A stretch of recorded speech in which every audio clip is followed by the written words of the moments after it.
Baik, Bapak Ibu sekalian, kita coba bagi dulu pertanyaan yang dimaksudkan kepada 2 atau 3 bagian pokok. Pertama, tadi beliau menyampaikan tentang puasa Syawal. Kita harus lacak dulu apakah ada dalil terkait dengan puasa Syawal yang dimaksudkan. Apa yang kemudian dimaksudkan lewat pertanyaan ini, bagaimana ketentuannya dalam Al-Quran ataupun hadis Nabi. Setelah ditemukan, kita lihat nanti bagaimana penafsiran para ulama terkait dengan pelaksanaannya. Baru kemudian yang ketiga, kita nanti akan sambungkan kepada konteks pertanyaannya, jika puasa yang ditunaikan bersamaan dengan momentum yang lain, bagaimana hukum fikihnya? Mana yang didahulukan, apakah puasanya atau konteks lainnya yang diisyaratkan dalam pertanyaan tadi? Jelas sampai sini pertanyaannya? Baik, mari kita coba mulai bahasan yang dimaksudkan. Terkait puasa di bulan Syawal, itu ada beberapa kemungkinan. Kemungkinan yang pertama adalah puasa sunnah yang rutin kita kerjakan, baik di bulan Syawal ataupun di bulan-bulan yang lainnya. Ada Senin dan Kamis. Di bulan Syawal ada Senin dan Kamis? Ada. Barusan hari apa? Hari Kamis kan? Baik. Jadi satu itu. Bisa yang kedua, puasa di pertengahan bulannya. Baik, dikenal dengan Ayyamul Bid. Ayyam al-Bid. Ayyam itu jamak dari kata yaum, jamaknya ayyam. Watilkal ayyamu dawiluha. Jelas ya? Jadi yaum jamaknya apa? Ayyam. Tapi y-nya double ya, bukan satu, bukan ayam tapi ayyam. Jelas ya? Jadi kalau Anda baca watilkal ayyam, bukan, itu yang berkokok. Baik ya? Jadi awas hati-hati pakai tasdid di sini, menggunakan tasdid double. Watilkal ayyam. Ayyam. Bid itu bentuk muannats majazi dari kata abyad. Abyad, muannas hakikinya disebut dengan bayadha, majazinya disebut dengan bidun. Bid, sesuatu yang putih, bersih. Ya, sinarnya terbuka, terang. Baik, kenapa disebut dengan bid, hari-hari yang putih, bersih, sinarnya terang? Karena di setiap pertengahan bulan itu, kalau malam Anda melihat ke langit, itu posisi bulannya itu sinarnya terang. Ya, kelihatan bersih. Kalau bersih, betul-betul bersih, seperti kelihatan putih, bening. Pernah melihat situasi itu? Nah, itu biasanya di pertengahan bulan. Kalau tidak tanggal 13, 14, 15. Nah, dalam tanggal-tanggal itu, disunahkan menunaikan puasa di pertengahan bulan, diistilahkan pada istilah majazinya tadi, suasana bulan yang putih tadi, maka dikenal dengan Ayyamul Bid, hari-hari yang bulannya itu putih kelihatannya, bulat. 13, 14, 15. Maaf, kalau bulan Syawal ada pertengahan bulannya? Pasti ada. Nggak mungkin tanggal 1, tanggal 2, tanggal 20, gitu kan? Pasti akan melewati hari-hari tadi. Baik, yang ketiga, ada juga yang mungkin terjadi khusus sifatnya. Khusus sifatnya. Apa diantaranya?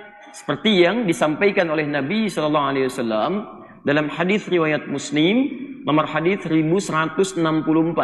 1164. Hadis ini diterima nanti dari rawi yang paling dekatnya kepada Nabi, sahabat bernama Abu Ayyub Al-Ansari. Bismillah. Di dalam ini dalilnya supaya kita turunkan dasar pembahasan kita, maksudnya supaya bahasan kita punya nilai argumentatif yang kuat. Jadi kalau Bapak Ibu ditanya, kita bisa menjawab. Jelas ya? Ini bukan sekedar ingin mencantumkan ini loh, bukan. Kalau cuma menyebutkan dalil dan sebagainya, barangkali yang lain juga mungkin bisa lebih baik dalam menampilkan itu. Tujuan kita bukan ingin menampilkan ini dalil ini, bukan. Tapi ini menjadikan landasan argumentatif untuk menyelesaikan persoalan. Jelas ya? Ada di hadis Muslim, hadis riwayat Muslim, nomor hadis 1164. Riwayatnya dari Abu Ayyub, sahabat Abu Ayyub Al-Ansari. Al-Ansari.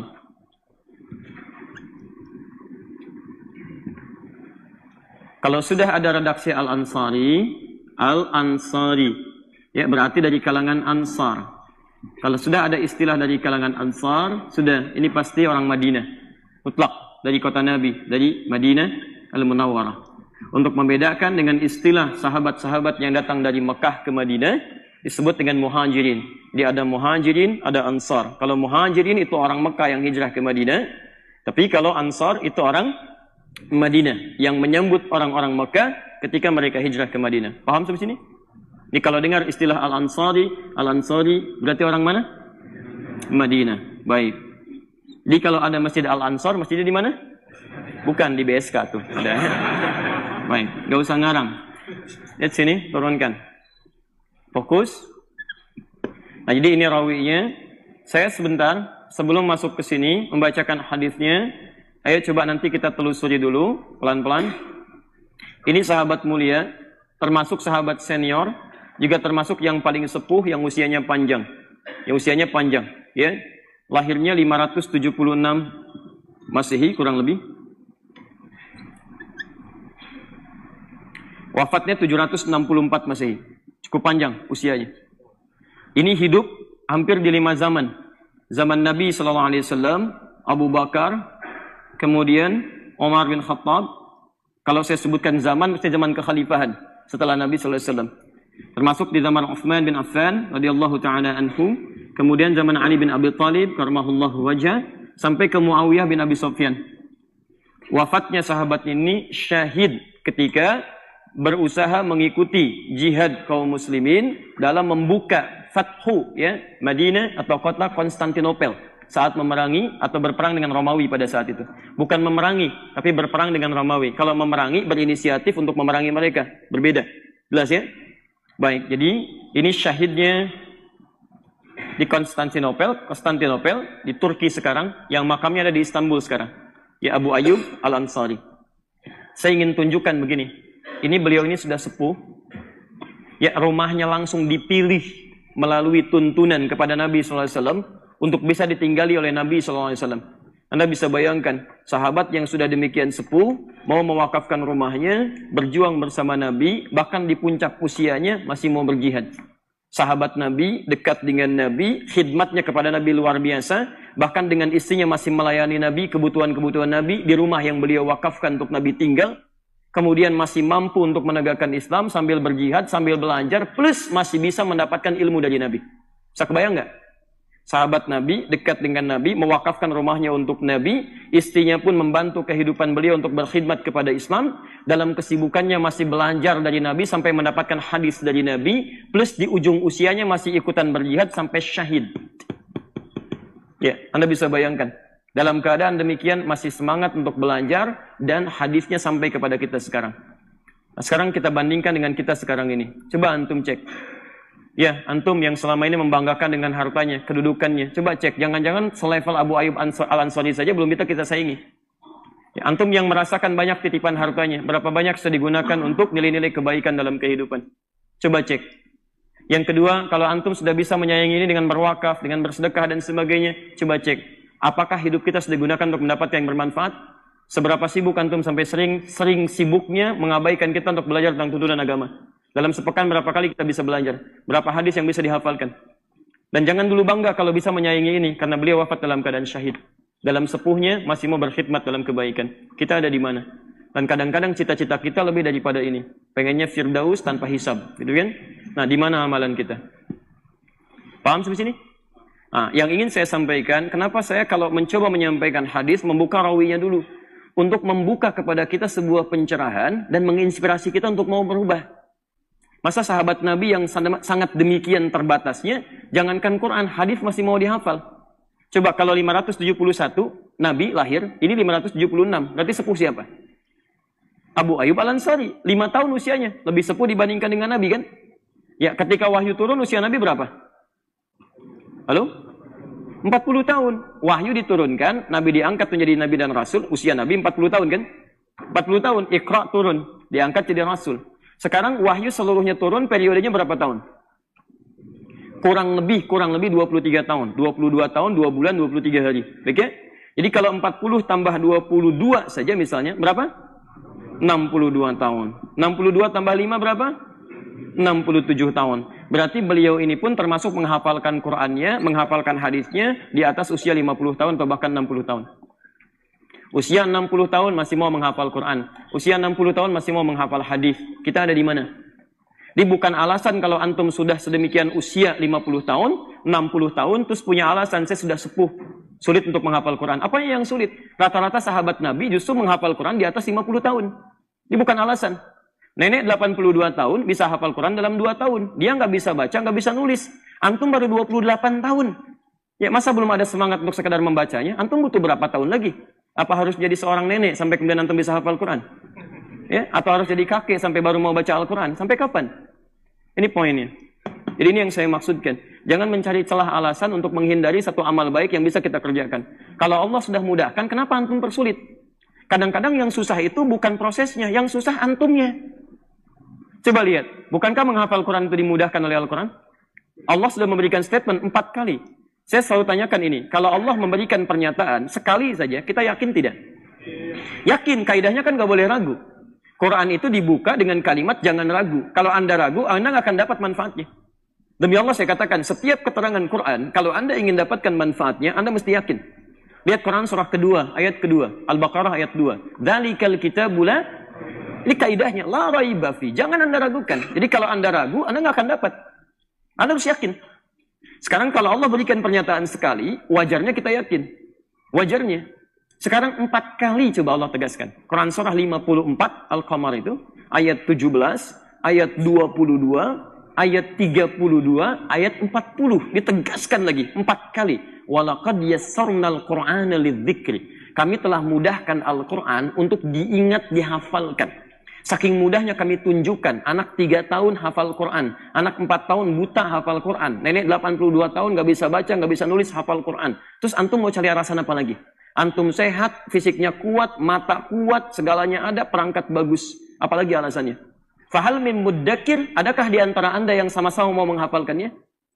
Baik, jadi kalau Allah 4 kali mengulang, yakin tidak? Yakin. Jadi saya tanyakan, menghafal Quran susah atau mudah?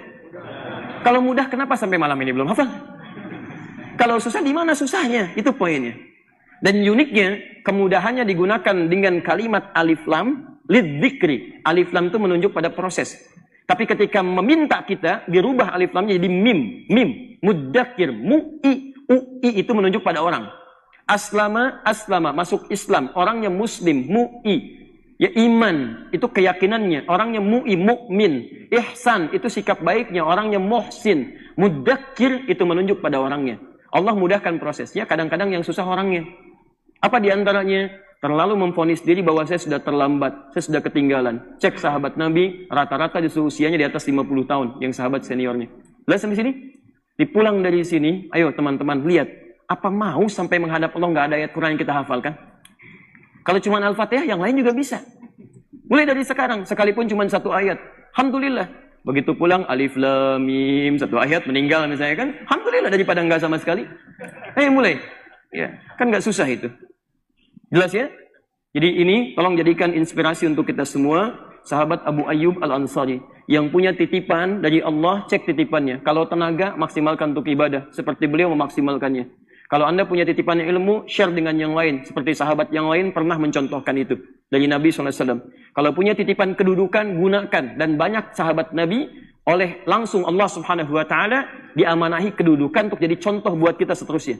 Dan kalau Anda dapat titipan harta, juga silahkan lihat sahabat Nabi yang dititipkan harta yang lebih kaya dibanding kita. Dan mereka bisa menggunakan hartanya dengan tepat. Nah, yang paling istimewa, Abu Ayyub Al-Ansari dititipkan kedudukan, dititipkan harta, dititipkan tenaga. Dan semuanya digunakan dalam konteks yang sangat benar. Tenaganya dipakai sampai jihad ujungnya, menghafal Quran, menghafal hadis. Kalau Quran, itu mudah, jaminannya ada di Quran. Kalau hadis, nggak ada jaminan orang bisa mudah menghafal hadis. Tapi hebatnya, beliau tidak putus asa. Jangankan Al-Quran, hadis beliau kemudian tangkap dan hasilnya disampaikan kepada kita.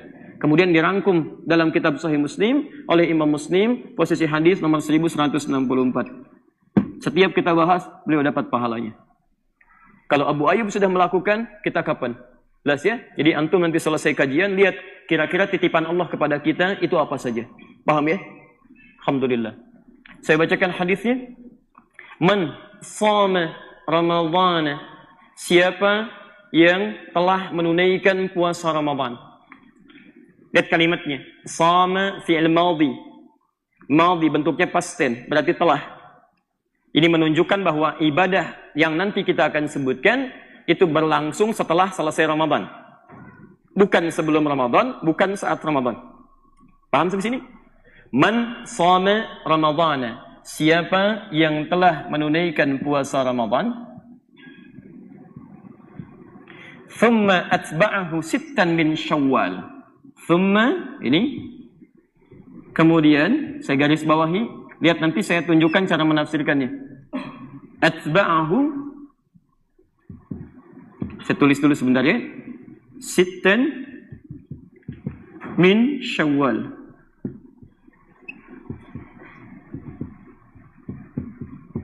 Ini. Kemudian ia melanjutkannya, meneruskannya, bisa diartikan mengikutkan pada puasa setelah Ramadan itu. Bahasa paling enaknya, kemudian ia meneruskan atau melanjutkan setelah selesai Ramadan itu, sittan, 6 hari, min Syawal, di bulan Syawal, atau dari bulan Syawal. Singkatnya, ada puasa sunnah di bulan Syawal, selain yang Senin Kamis, selain Ayyamul Bid, ada puasa khusus yang hanya berlaku di bulan Syawal. Jumlahnya lewat hadis ini yaitu 6 hari. Sittan min Syawal, 6 hari dari bulan Syawal. Sampai sini paham? Jadi setelah kita temukan di sini jenis puasanya, di puasanya namanya apa? Bukan, nggak ada namanya dari Nabi. Antum nggak usah ngarang. Kalau tidak tahu katakan. Baik, pelajaran mengarang cuma di bahasa Indonesia, awas. Antum baru selesai puasa sudah ngarang. Oh, hati-hati. Baik. Jadi apa nama puasanya? Nggak ada nama puasa, wallahu alam. Yang ada puasa Senin, puasa Kamis, puasa Ramadan dan sebagainya. Nah, nama puasanya kata Nabi, puasa 6 hari di bulan Syawal. Jelas ya? Baik. Kalau disebutkan puasa Syawal, nanti kita akan lihat umumnya yang dimaksudkan adalah puasa yang ini. Jelas ya? Jadi ini penamaan ulama, kalau disebutkan puasa Syawal, itu artinya yang dimaksud yang ini. Bukan yang Senin, bukan yang Kamis, bukan yang Ayyamul Bid, tapi yang 6 hari di bulan Syawal. Teruskan dulu hadisnya.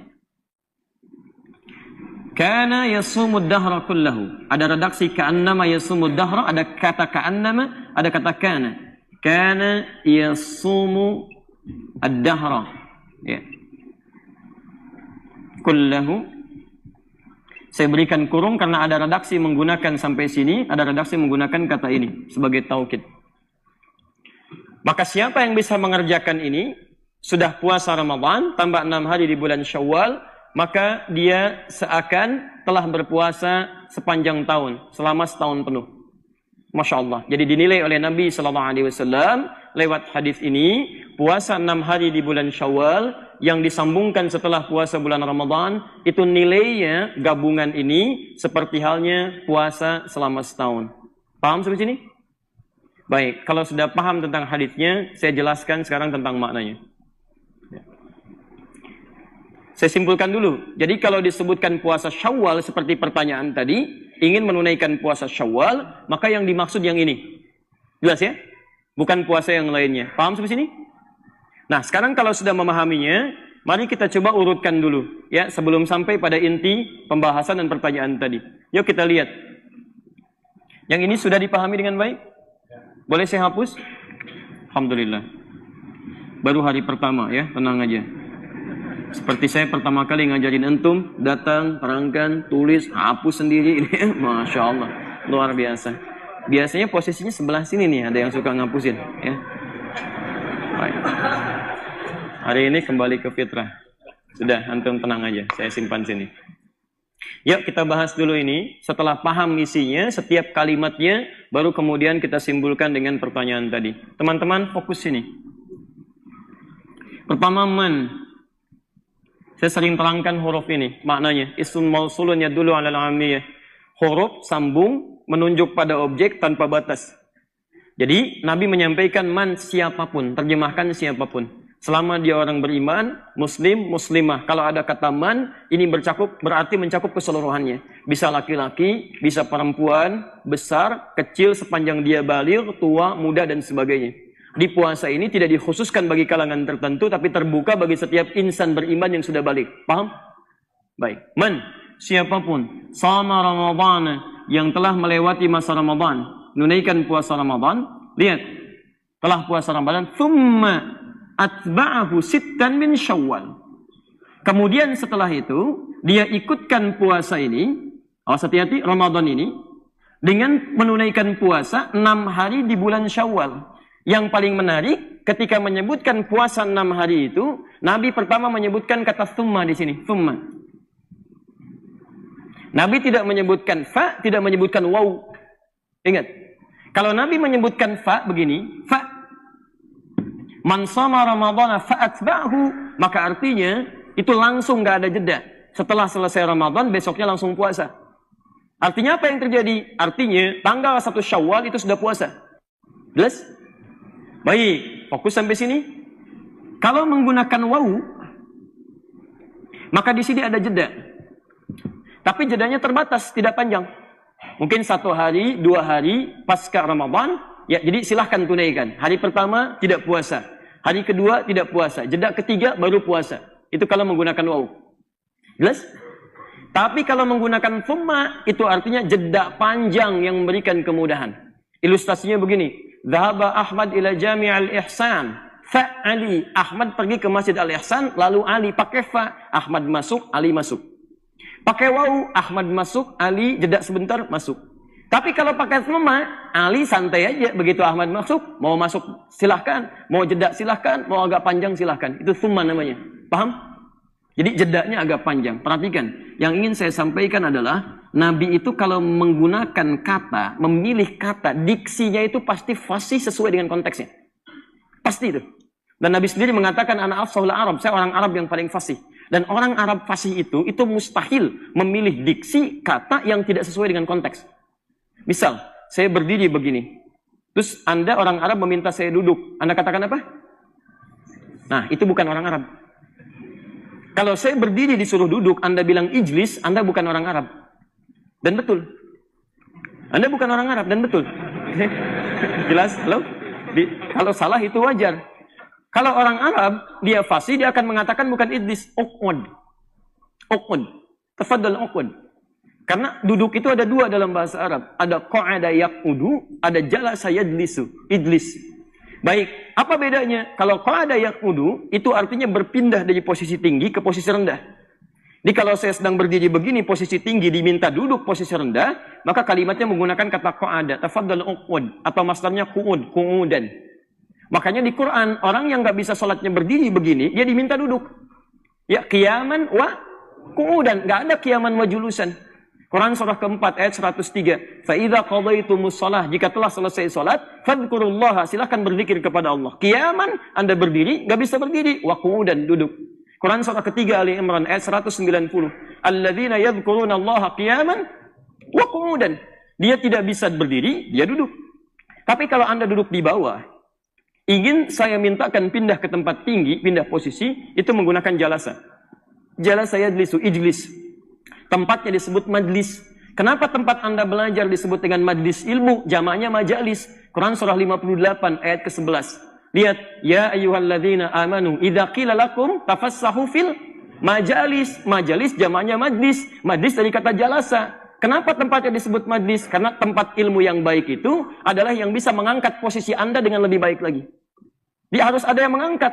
Kalau Anda masuk ke majlis ilmu, ilmu Anda tidak berangkat, iman Anda tidak berangkat, berarti ada yang salah di majlis ilmu Anda. Makanya orang yang masuk ke majlis ilmu, yarfa'illahu alladhina amanu, Allah angkat imannya. Ciri majlis ilmu yang baik, ketika Anda belajar, iman Anda menaik, meningkat, lebih dekat dengan Allah. Ya, walladzina utul ilma darajat, dan pengetahuan Anda bertambah.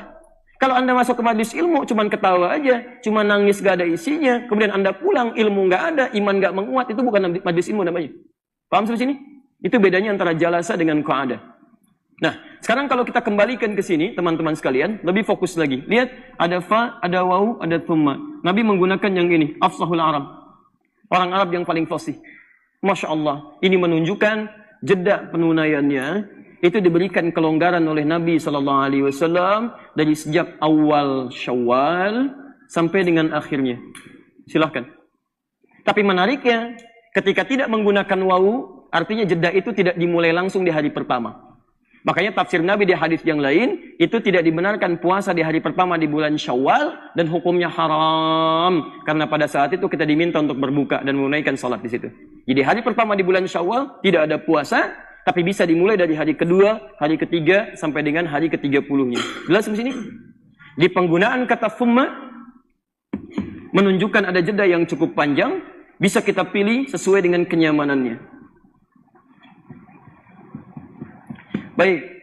Sekarang misal, kemarin Ramadannya berapa hari? 29 hari, biar cepat ya. Baik. Kalau sebelumnya 29, berarti bulan setelahnya berapa? Kalau tidak tahu katakan. Baik, jangan ngarang. Tidak ada Hijriah 31 hari, tidak ada. Hijriah itu kalau tidak 29 pasti 30. Ya, kalau tidak 29 pasti 30. Makanya ibu usulkan bu kepada para suami mendapatkan bulanannya itu pakai Hijriah aja, jangan pakai Masehi. Insya Allah lebih cepat. Baik. Nah, karena Ramadannya 29, Syawalnya insya Allah 30 hari. Jelas ya? Nah, ini 30. Jadi kalau kita perhatikan, silahkan terbentang dari tanggal 2 sampai tanggal 30. Ustadz tahu dari mana kita bisa pilih 6 hari di antara jeda ini dalam rentang waktu yang sangat terbentang luas. Hebatnya lagi, Nabi mengatakan senyaman-nyamannya menggunakan huruf min di sini. Lihat sini. Fokus. Kalau beliau sampaikan dengan menggunakan ini, atba, itu kalau Anda berhenti di atba aja, tidak menggunakan kata min, itu berarti ada kemungkinan penunaiannya berurutan. Karena sesuatu yang berurutan dalam bahasa Arab disebut dengan tabi'ayat seba'u. Orangnya disebut tabi. Kalau banyak disebut tabi'in. Pernah dengar istilah tabi'in? Tabi'in. Itu berurutan. Jadi dari Nabi, sahabat, ada tabi'in, ngikut ke sahabat. Setelah zaman sahabat, langsung tabi'in. Tabi'in lagi. Jadi di sini nempel. Kalau cuma seperti ini bahasanya, summa atba'ahu sittan.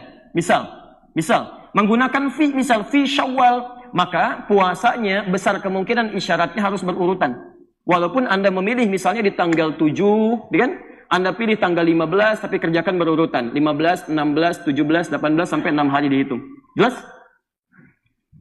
Halo, jelas? Jelas. Nah, tapi kalau menggunakan min ini harfu tab'id, huruf pecahan. Menunjuk pada sesuatu yang terpecah, bagian dari waktu yang ditentukan.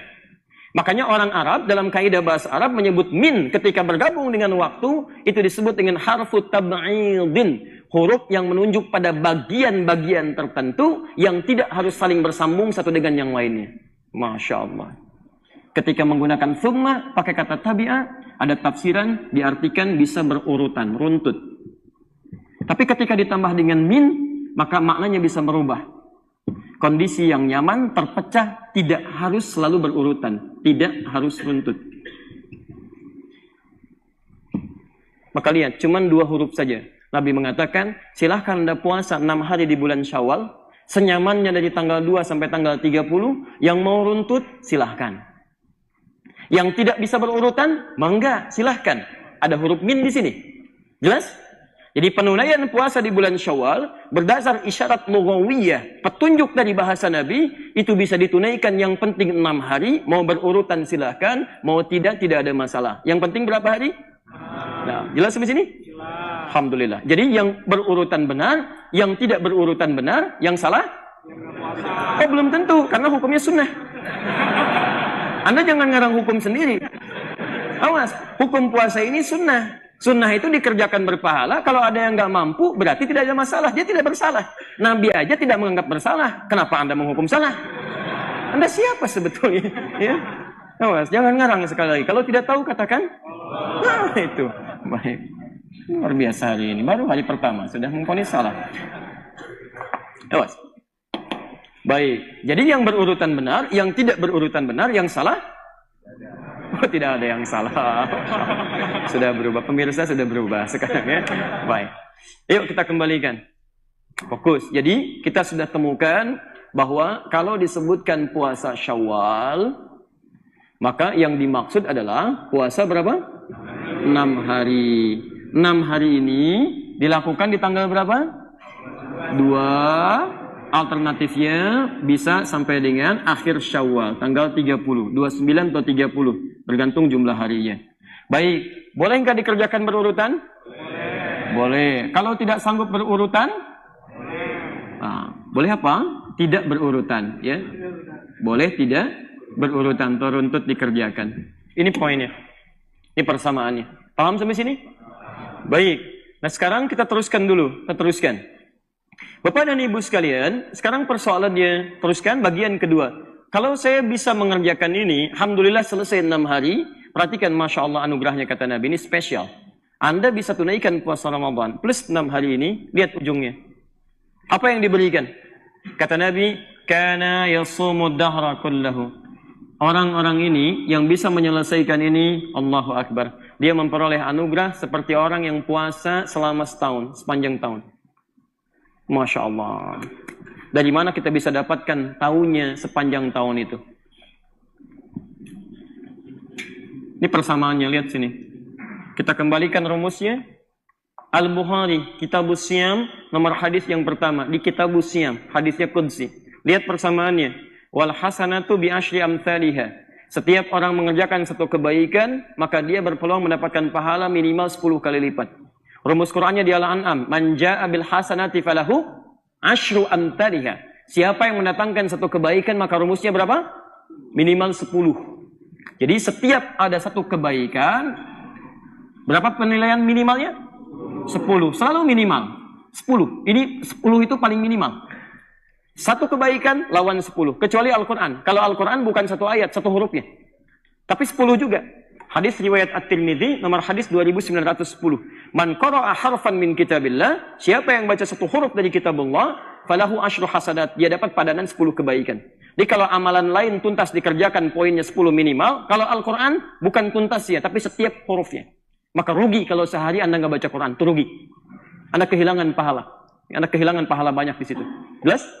Ya. Kembalikan ke sini. Kalau Anda puasa Ramadan, misal Ramadan 29 sampai 30 hari. Kita ambil yang genapnya sajalah 30. Kalau Anda bisa tunaikan 30 hari misalnya, kalikan 10 berapa? 300. Masya Allah. Tambah puasa 6 hari di bulan Syawal. 6 hari, 6. Kali 10 berapa? 60. Masya Allah. 300 tambah 60? 360. Kata Nabi, 360 seperti hanya puasa selama setahun. Setahun berapa hari? Hijriahnya 353 hari. Jadi benar kata Nabi? Antum tunaikan puasa tambah Syawal, ini lihat 360. Seperti hanya puasa dalam setahun. Paham? Pahalanya bukan antum selama setahun puasa, pahalanya senilai dengan seperti orang setahun puasa. Paham di sini? Baik, jadi teman-teman sekalian, ini ada banyak pahala yang luar biasa disebutkan oleh Nabi dan cuman setahun sekali. Spesial. Jadi kalau antum nggak dapat tahun ini, antum mesti menunggu tahun depan. Itu pun kalau hidup. Jadi kalau antum belum yakin tahun depan bisa hidup, sekarang ada kesempatan, kenapa tunggu tahun depan? Ayo sekarang siapkan. Sekarang siapkan.